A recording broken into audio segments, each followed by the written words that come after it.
Sir, हमारी English ना थोड़ी वीक है। जैसे फाइनेंस का एंट्रेंस एग्जाम ऑक्सफोर्ड यूनिवर्सिटी लेती है। किताबों की भाषा से किस्मत नहीं बदलती, मेहनत के हिसाब से मंजिल निकलती है। जो लोग अल्फाजों में उलझ के रह गए, कई लोग नंबर समझकर एकदम आगे निकल गए। हम खामोशी से अपनी कीमत बढ़ाते रहे, वो ग्रामर सुधारते रहे जिंदगी भर। मैं लुधियाना से हूँ, मेरी भी इंग्लिश इतनी वाव नहीं थी।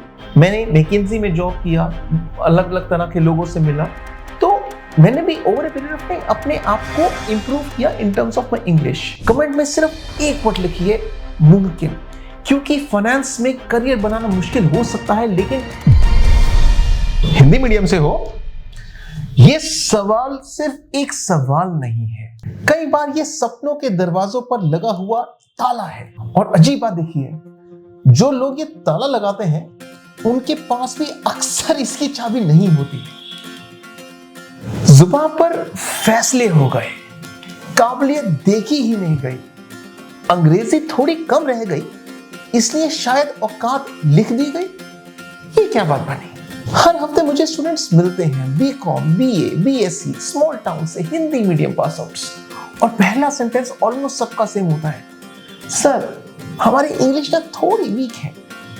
जैसे फाइनेंस का एंट्रेंस एग्जाम ऑक्सफोर्ड यूनिवर्सिटी लेती है, जैसे डिस्काउंटेड कैश फ्लो बनाने से पहले शेक्सपियर पढ़ना पड़ता हो, जैसे एबिडा कैलकुलेट करने के लिए ब्रिटिश एक्सेंट मैंडेटरी हो। ऐसा नहीं होता है। सच बताऊं, फाइनेंस की दुनिया में सबसे बड़ा फ्रॉड बैलेंस शीट में नहीं है, माइंडसेट में है। क्योंकि लोग समझते हैं English is equal to intelligence, जबकि मार्केट्स रोज प्रूव करती है that skill is equal to money।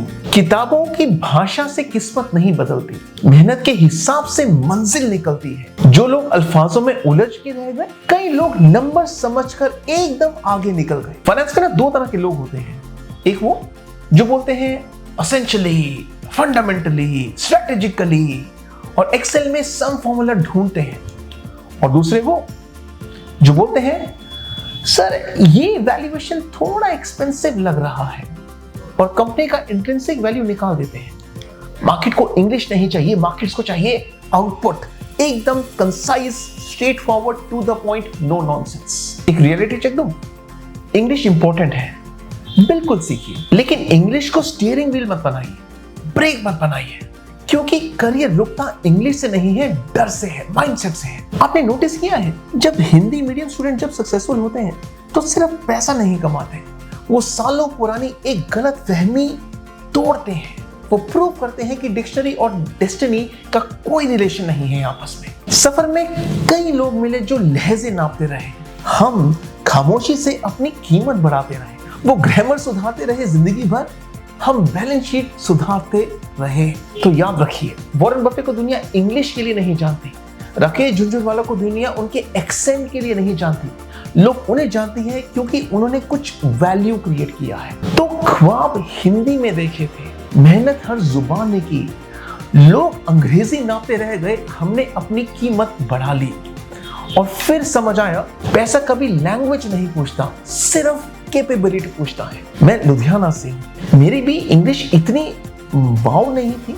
मैंने मैकिंजी में जॉब किया, अलग अलग तरह के लोगों से मिला, तो मैंने भी over a period of time अपने आप को इम्प्रूव किया in terms of my English. और अभी के लिए मैं एकदम सक्षम हूँ इंग्लिश में और हिंदी में, दोनों में लैंग्वेज में बात करने के लिए, क्योंकि इंग्लिश सिर्फ एक मीडियम है बात करने का। It is just a means of communication, it is not the intelligence part. तो अगर आप हिंदी मीडियम बैकग्राउंड से हैं, कमेंट में सिर्फ एक वर्ड लिखिए, मुमकिन।